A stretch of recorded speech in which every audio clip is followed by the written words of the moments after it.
আর থেকো না ঘুমের ঘরে, ওই শোনো মুয়াজ্জিনের আজান, কিচিমিচি পাখি ডাকে মিষ্টি কলতান। আসসালামু আলাইকুম আফুরা, কেমন আছো? আই হোপ সবাই অনেক ভালো আছো। ভিডিওর শুরুতে একটা লাইক দিয়ে ভিডিওটা কন্টিনিউ করবা। আর সকাল সকালে চলে আসছি, মহিলাদের তো প্রতিদিন এই কাজ, খুব সকালে ঘুম থেকে ওঠো, বাচ্চারা স্কুলে যাবে, মেয়ের জন্য নাস্তাটা রেডি করে দিতেছি। আমরাও আজকে পাউরুটি খাবো, তারপরে করব। মেয়েটা খুব সকালে করি 6টা বাজে, তখন একটু ভিডিওটা নিয়ে নিলাম।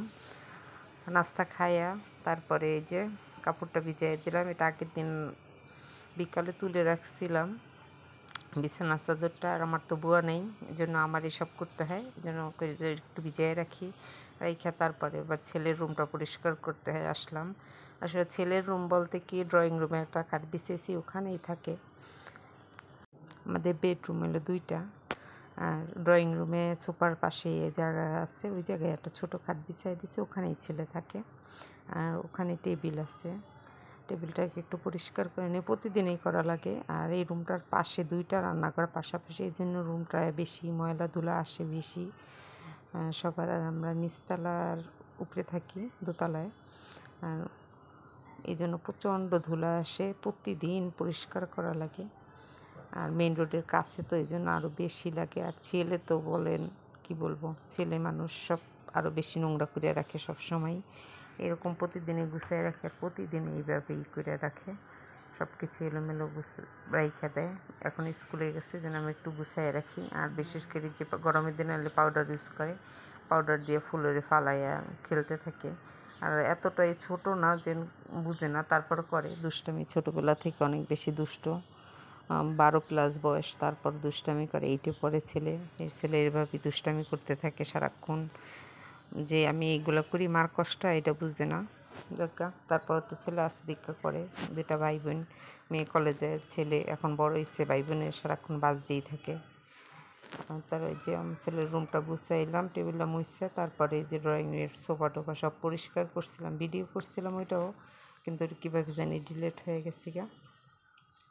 এই জন্য এটুকুই সব কইরা গুছাইয়া মুচ্ছা ঘরটা সব পরিষ্কার করছি। তাই এত ভিডিও তো নেওয়া যায় না। দুপুরে আবার একটু রান্না করতে আসছি, তো একটু সবজি রান্না করি চিংড়ি মাছ দিয়া, এই জন্য সব মশলাটা কষায় নিলাম।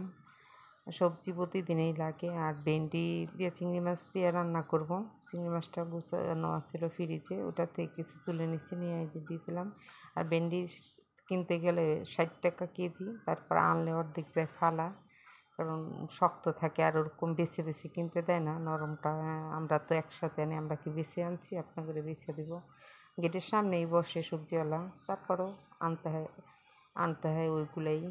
আর গরমের দিনে কী সবজি নেব, চিচিঙ্গা ওদিনকে চিচিঙ্গা কিনছি, সাথে ঝিঙ্গা কিনছি। ঝিঙ্গাগুলো 1 কেজি ঝিঙ্গা সব ফেলে দিছি, ওটাকে আমি আপা বাইসা বাইসা দিই, উনি বাইসা বাইসা একদম শক্তগুলো দিছে।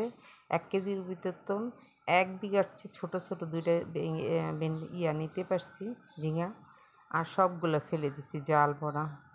রান্না করে গোসল করছি, নামাজ পড়ছি, তারপর একটু ঘুমাইছিলাম। ঘুমের থেকে উঠা কই যে চাউলের গুঁড়া আছে, শেষ হয়েও গেছে, অল্প একটু আছে। অনেকদিন তো আমি তেলের পিঠাটা খাইতে ইচ্ছা করছে, কিন্তু বানানো হয় না। আর বৃষ্টি তো নাই, গরমের মধ্যে বানাই নিলাম। আর এই পিঠাটা আমার একেবারেই গুল হয় না, কোনো দিনেই গুল হয় না, এরকম বাংলাদেশের মানচিত্রের মতন বেকাতেরা হয়ে যায়। তারপর বানাই, কী করবো, কে বানায় খাওয়াবে? মা বাবা নাই, শ্বশুর শাশুড়ি নেই, তারা থাকলে নাহলে খাওয়াইতো। মা বানাইতো, অনেক সুন্দর হতো। শাশুড়ি আসতে কোনো সময়ই খাইনি, নতুন জায়গা হয়ে নিজের রান্না নিজে করেই খাইতে হয়েছে, কারণ শাশুড়ি অনেক বয়স্ক ছিল, নিজে কাজ করতে পারে না। আর ওনার আবার হার্টের সমস্যা ছিল, অ্যাজমা ছিল, অনেক অসুস্থ ছিল।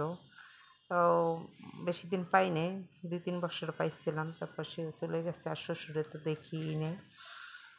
এই তো আজকের ভিডিওটা বেশি বড় না, ছোট করে এই করছি। আর এগুলোই দেখা হয় না কারো, কারণ ওরকম আমার ভিডিওতে ভিউ হয় না, আমি নতুন, এই জন্য। নিম্ন মধ্যবিত্ত ফ্যামিলির মেয়ে, কোনো রকম করি, আসছিলাম ভালো বুঝছে ইউটিউবে, কিন্তু আসলে আমরা ওরকম সফল হতে পারিনি। আজকাল মধ্যবিত্ত বা নিম্ন মধ্যবিত্তর ভিডিও কেউ দেখতে চায় না, আসলে একবারে বড়লোক আর নাহলে একবারে গরিবরা দেখে, ভালোবেসে দেখে। আর ও যেভাবে দেখে, যাক, তারপর করি, আল্লাহ যদি সফলতা দেয়। সবাই ভালো থাকবেন, সুস্থ থাকবেন, নিরাপদ থাকবেন।